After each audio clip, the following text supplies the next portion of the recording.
Hello everyone. In this video we are going to begin with chapter number 3 of class 12th Themes in Indian History part 1. The chapter name is Kinship, Caste and Class. इस chapter में हम बात करने वाले हैं 600 BCE to 600 CE की. इसी time period की हमने बात करी थी लास्ट चैप्टर में भी. हम यहाँ देखेंगे कि महाभारत रिटन हुई थी अराउंड 500 BCE ऑनवर्ड्स. ये आपके लिए इम्पोर्टेंट हो जाता है टाइम फ्रेम याद करना कि सबसे पहले क्या लिखा गया था, ऋग्वेदा कब लिखी गई थी, महाभारत कब लिखी गई थी. For example as you can see here that Dharmasutras हमने देखा था लास्ट चैप्टर में कि 500 BCE ऑनवर्ड्स लिखनी स्टार्ट हो गई थी. सेम टाइम पीरियड में 500 BCE में ही रामायण और महाभारत स्टार्ट हुई थी लिखनी, बट 400 CE तक लिखी गई थी. Okay, so it is a very big time frame. Whereas जब धर्मासूत्रास की हम बात करते हैं जो वो भी संस्कृत में लिखे गए थे, तो वो 500 टू 200 BCE में लिखे गए थे. डेट मीन्स कि धर्मासूत्रास पहले लिखे गए थे as compare to Ramayana and Mahabharata. So this is important for you to remember. Time frame आपको याद रखना है. आगे चलते हैं. इस चैप्टर में आपको ज़्यादा फैक्ट्स नहीं मिलेंगे याद रखने के लिए. Then I hope every one of you know the story of Mahabharata, that there were two groups of cousins who were fighting for the family estate. Okay, so वही स्टोरी इस पूरे चैप्टर में डिस्क्राइब करी गई है. अब यहाँ पे बताया गया कि जो संस्कृत टर्म है कुल वर्ड यूज़ किया जाता है फैमिलीज़ के लिए, और जनाती वर्ड यूज़ किया जाता है किन्फॉक के लिए. जो दूर के रिश्तेदार होते हैं उनके लिए जनाती वर्ड यूज़ किया जाता है. देन वंशा वर्ड यूज़ किया जाता है, जो आज के टाइम बोलते हैं ना वंश है, तो वो यूज़ किया जाता है वर्ड लाइनेज को डिपेक्ट करने के लिए कि कौन किसका सन था, उसके बाद कौन किसका हुआ सन. इस चीज़ को डिस्क्राइब करने के लिए, लाइनेज को डिस्क्राइब करने के लिए वर्ड यूज़ किया जाता है वंशा. आगे चलते हैं. महाभारत में जो स्टोरी है वो अराउंड 2 कज़न्स की है जो फाइट कर रहे हैं, कौरव्स और पांडव्स. ये दोनों ही एक सिंगल रूलिंग फैमिली से बिलोंग करते थे. वो सिंगल फैमिली जिस लाइने से वो बिलोंग करते थे वो थी कुरुस, और कुरु एक जनपद था जो कि हमने लास्ट चैप्टर में देखा था. Then let's see further. Okay, this map becomes important for अस.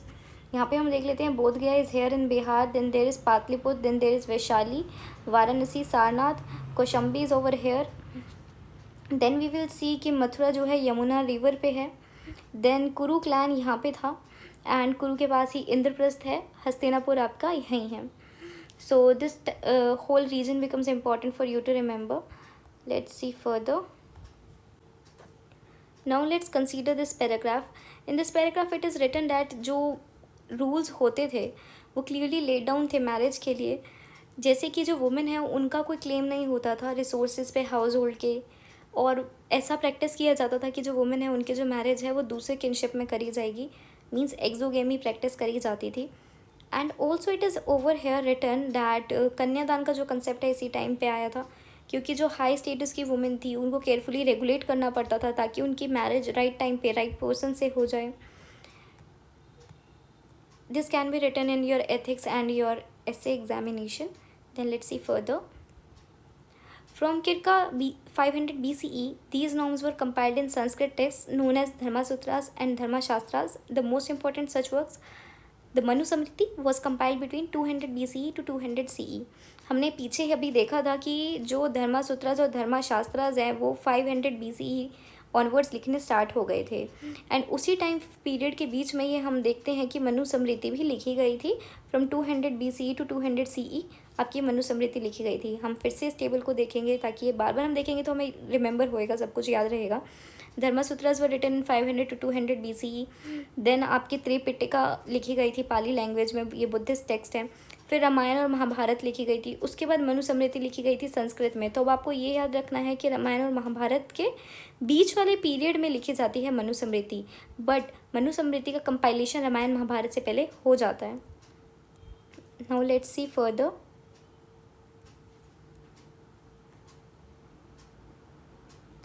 धर्मसूत्रास और धर्मशास्त्रास में 8 तरह की मैरिजेस मेंशन थी.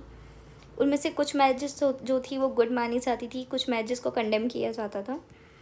ऐसा माना जाता था, ये कंटेक्स्ट चलता आ रहा था कि जो वुमेन है ब्राह्मणिकल प्रैक्टिसेस के अकॉर्डिंग जो वुमेन है वो क्या करेंगी, अपने फादर का जो गोत्र है वो गिव अप कर देंगी और जो हस्बैंड का गोत्र होगा उसको एडॉप्ट कर लेंगी. और 2 गोत्र के लोग एक दूसरे के साथ मैरिज नहीं कर सकते. ये सेम कंटेक्स्ट सेम कंसेप्ट आज भी कई कास्ट में फॉलो किया जाता है. Now we should see this.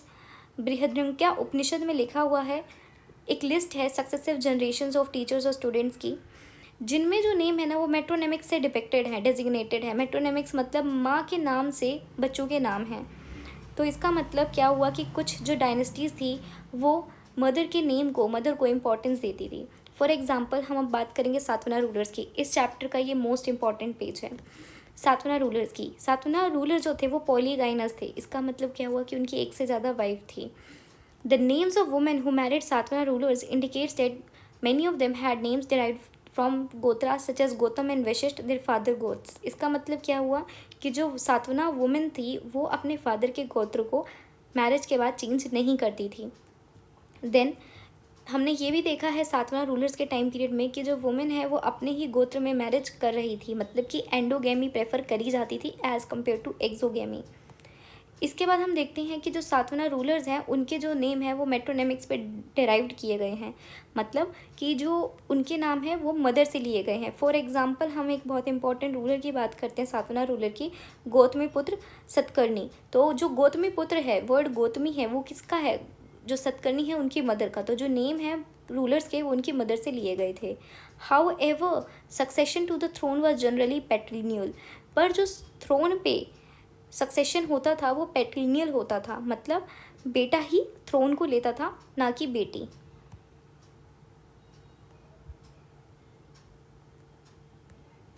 Now you can C over here.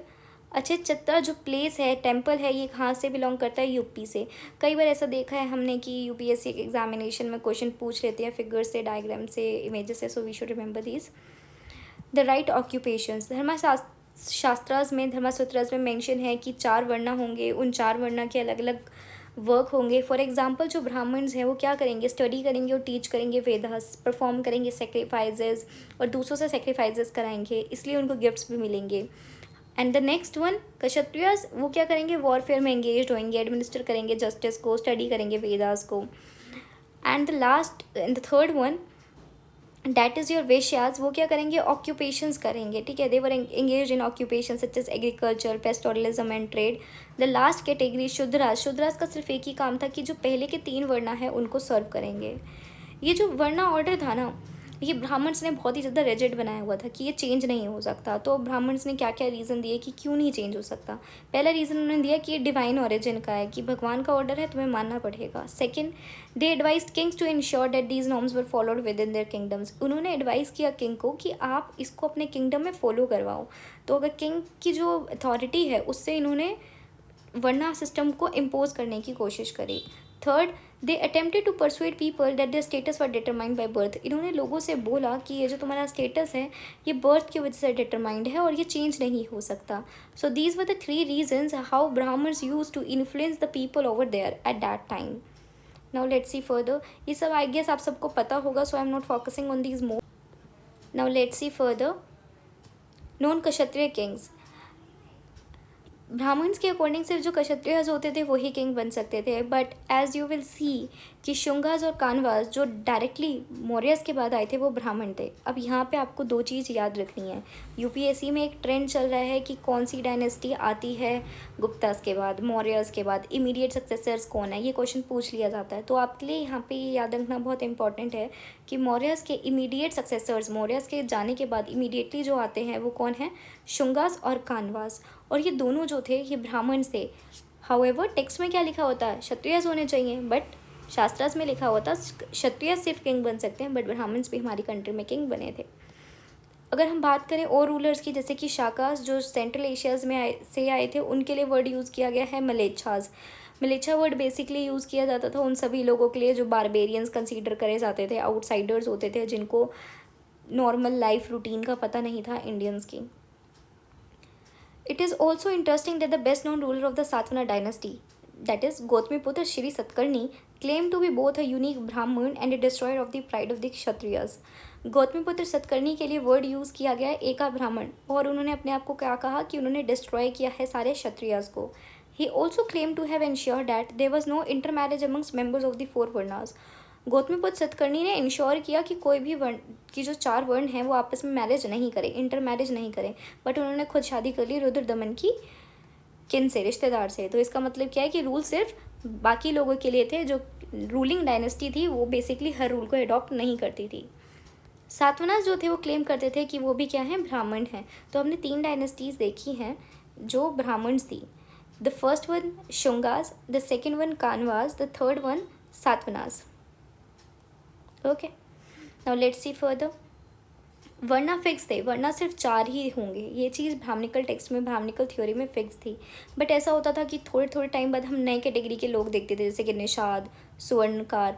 तो अब दिक्कत हो जाती थी कि इन लोगों को हम कहाँ फिक्स करें। तो इसके लिए कंसेप्ट आया जाति का। जाति बेसिकली सोशल कैटेगरी होती है कि कितनी लोगों को किस कैटेगरी में फिक्स किया जाए, उसके लिए जाति आई। जाति कितनी भी हो सकती थी, कोई रिस्ट्रिक्शन नहीं था। जैसे ही कोई नई कैटेगरी ऑफ पीपल मिलते थे, कोई नए ऑक्यूपेशन करने वाले पीपल मिलते थे, तो उनको एक नेक्स्ट जाति बना दिया जाता था। फॉर एग्जाम्पल गोल्ड स्मिथ को बनाया गया स्वर्णकार। जो लोग पीपल फॉरेस्ट में रह रहे थे उनको निषाद कह देते थे। Now this paragraph is important for you. Sanskrit text और इंस्क्रिप्शंस यूज़ करते हैं वर्ड वानिक। वानिक वर्ड किस लिए यूज़ किया गया है, मर्चेंट्स के लिए। ये आप कहीं पे जॉट डाउन कर लो, बिकॉज बहुत ज़्यादा ट्रेंड चल रहा है यूपीएससी में। अजीब सा वर्ड दे देंगे और पूछेंगे इसका मीनिंग क्या है। So the vanik word was use for merchants. Then we will see कि मृच काटिका लिखी थी शूद्रक ने। Mrichchhakatika was written by Shudraka in 4th century CE। This has been asked by UPSC 2 times कि मृच काटिका किसने लिखी थी। एक बार इसको मैच द फॉलोइंग में पूछा गया, एक बार इसको डायरेक्टली भी पूछा गया। तो आपको ये याद रखना है, Mrichchhakatika was written by Shudraka in 4th century CE। And 4th century CE में हमारा कौन सा किंगडम था, गुप्ता एम्पायर था। उस टाइम पे मृच काटिका लिखी गई थी। Now let's see further. जो लोग नॉन संस्कृत लैंग्वेजेस बोलते थे उनके लिए वर्ड यूज़ किया जाता था Mlecchas. Now we will see what has been written in Manusmriti about Chandals. अब आप सोच रहे होंगे कि हमें मनुस्मृति में जो लिखा हुआ है क्या वो एक्चुअल में रिमेंबर करना है। Then you have to remember it, because there is a trend in UPSC जब आपसे पूछ लिया जाता है कि मनुस्मृति में क्या लिखा हुआ है, कालिदास ने अपनी बुक में क्या लिखा। So these things are being asked. So आपको याद रखना है, मनुस्मृति में ड्यूटीज़ लिखी हुई हैं चंडाल्स के बारे में। उसमें लिखा गया है कि जो चंडाल्स हैं उनको विलेज के बाहर रहना होगा, उनको डिस्कार्डेड यूटेंसिल्स का यूज़ करना होगा, क्लोथ्स पहने होंगे उन लोगों के जो डेड हो चुके हैं, ऑर्नामेंट्स पहने होंगे आयरन के, और वो सिटीज़ में नहीं जा सकते, विलेजेस में नहीं जा सकते रात को। और उनका क्या काम है, उनका काम है कि वो डिस्पोज करेंगे उन बॉडीज़ को जिनका कोई रिलेटिव नहीं है। तो बहुत टाइम बाद जब हमारी कंट्री में फाजियान आते थे, he came in 5th century CE। That means ये कंटेम्प्रेरी थे गुप्तास के। So when Faxian came in our country, the dynasty which was ruling was Gupta dynasty. Okay, this is important for you to remember. और उन्होंने लिखा कि जो अनटचेबल्स हैं उनको क्लैप करना होता है स्ट्रीट में, ताकि लोग उनको ना देख सके और उन्हें पता चल जाए लोगों को कि अनटचेबल्स कंट्री में, सिटी में आ रहे हैं, जिसकी वजह से लोग जो है छुप जाते थे ताकि उनकी नज़र अनटचेबल्स पे नहीं पड़े।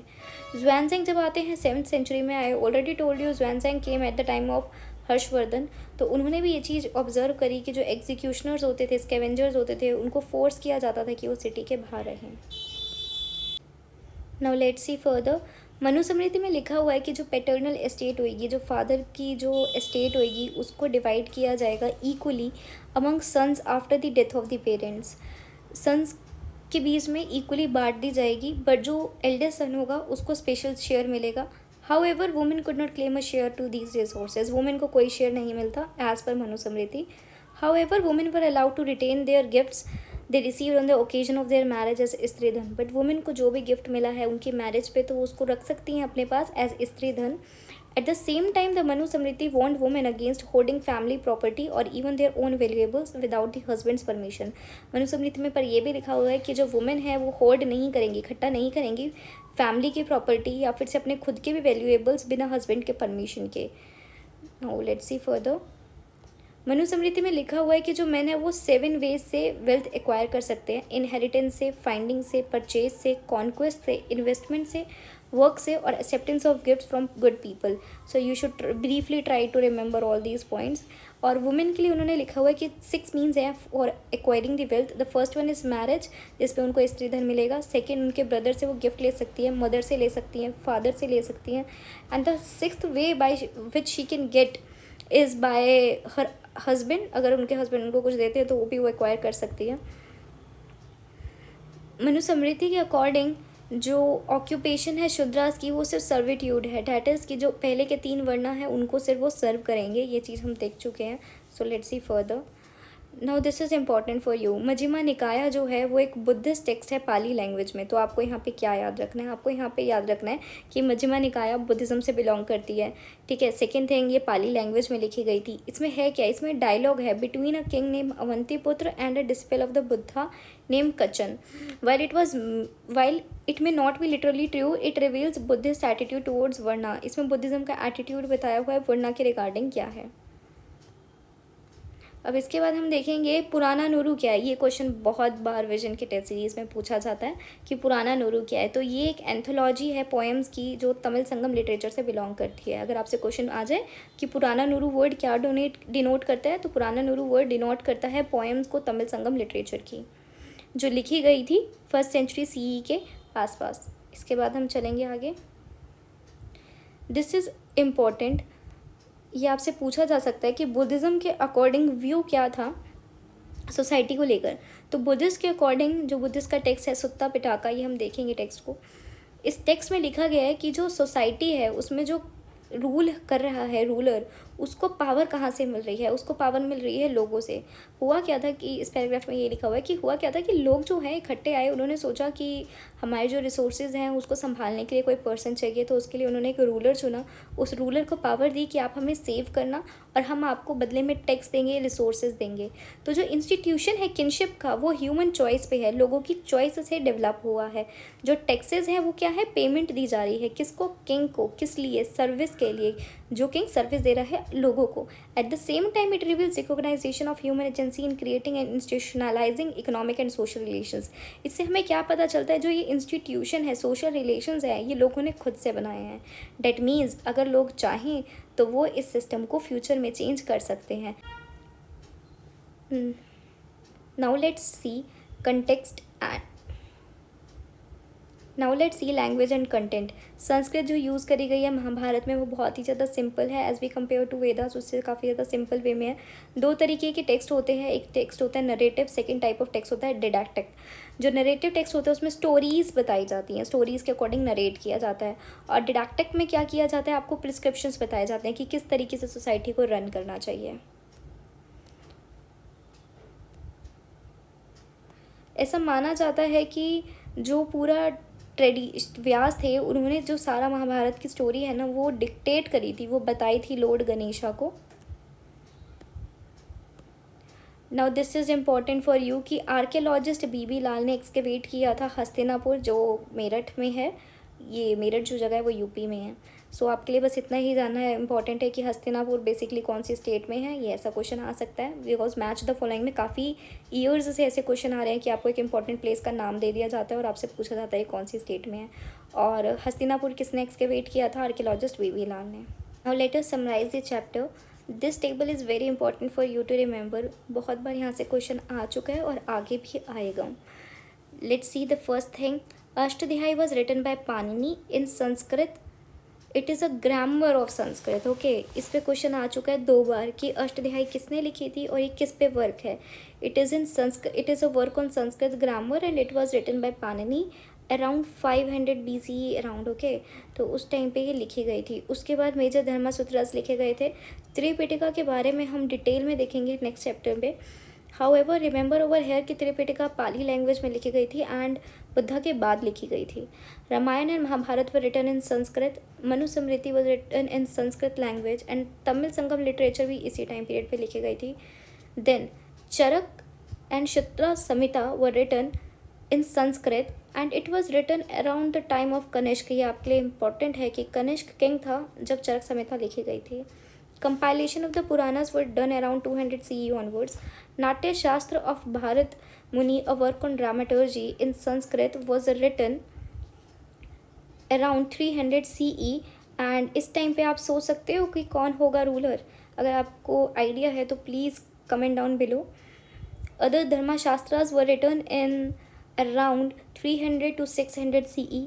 Sanskrit plays including the works of Kalidas, time period Gupta, works on astronomy and mathematics by Aryabhat, time period Gupta, and Varhamira in Sanskrit, compilation of Jaina works in Prakrit were done in Gupta time period. यहाँ पे आपके लिए ये सब चीज़ें याद रखनी बहुत ज़्यादा इम्पॉर्टेंट है कि वरहा मेरा संस्कृत में लिखी गई है, जैना वर्क्स प्राकृत में लिखे गए थे, आर्यभट्ट, कालिदास सब कंटेम्प्रेरी थे गुप्तास के। एंड नाट्य शास्त्र ऑफ भारत मुनि एक वर्ग है ड्रामेटोलॉजी पे जो संस्कृत में लिखा गया था, त्रिपिटिकास पाली में लिखी गई थी। सो you should remember all this कि कौन सी चीज़ कौन सी लैंग्वेज में लिखी गई है और किस टाइम पीरियड में लिखी गई है। I hope this chapter was very much easy for you to remember. If you have any doubts please comment down below.